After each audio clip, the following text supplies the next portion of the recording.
Seoul, South Korea. North Korea lashed out at both Seoul and Washington on Thursday, threatening to scrap key parts of agreements with South Korea and comparing the United States to a setting sun being eclipsed by China. The attack on the United States comes as President Trump is in an increasingly bitter standoff with China, blaming it for the spread of the coronavirus and threatening action over its weakening of Hong Kong's autonomy. And it follows Mr. Trump's sputtering efforts to court the North's leader, Kim Jong-un, and get North Korea to give up its nuclear arms.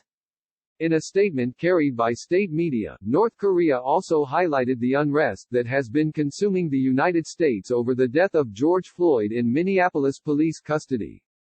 Demonstrators enraged by the extreme racists throng even to the White House, said the statement published by Rodong Sinmun, North Korea's main state-run newspaper.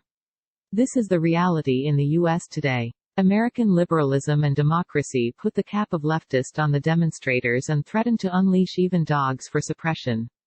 The statement, from an arm of the North's ruling Workers' Party, excoriated Mike Pompeo, the American Secretary of State, for criticizing the Communist Party of China during a televised interview on Sunday. In the interview, Mr. Pompeo accused the Chinese party of being intent upon the destruction of Western ideas, Western democracies, Western values. Mr. Pompeo also said that the United States could work with its allies around the world, including South Korea, to ensure that the next century remains a Western one modeled on the freedoms that we have here in the United States. The statement carried by Rodong Sinmun said Mr. Pompeo's remarks showed that he is nervous over the plight of the U.S. on the downhill side, in relation to an ascendant China. Pompeo, who has been deeply engrossed in espionage and plot breeding against other countries, has become too ignorant to discern where the sun rises and where it sets, the statement read. North Korea also fumed over another development, the recent release of anti-North Korean leaflets by defectors from the North, who used balloons to send them across the inter-Korean border. North Korea has long bristled at this propaganda tactic, as well as radio broadcasts from defectors in the South that depict Mr. Kim as a cretinous dictator toying with nuclear weapons. In another statement carried Thursday by Rodong Sinmun, Kim Yo-jong, Mr. Kim's sister and his de facto spokeswoman, assailed the propaganda campaign. What matters is that those human scum hardly worth their value as human beings had the temerity of faulting our supreme leadership and citing nuclear issue, Ms. Kim said.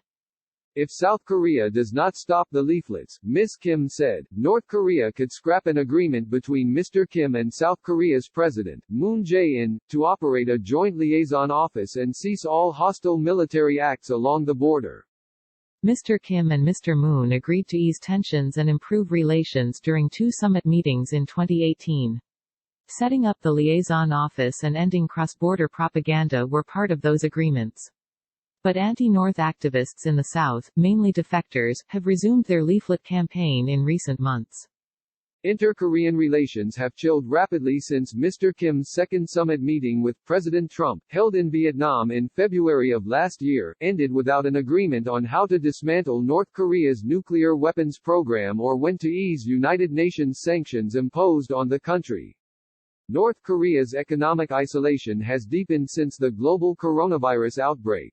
Reacting to Kim Yo-jong's statement, Yoo Sang-ki, a spokesman for South Korea's unification ministry, criticized the defectors for raising tensions by releasing the leaflets.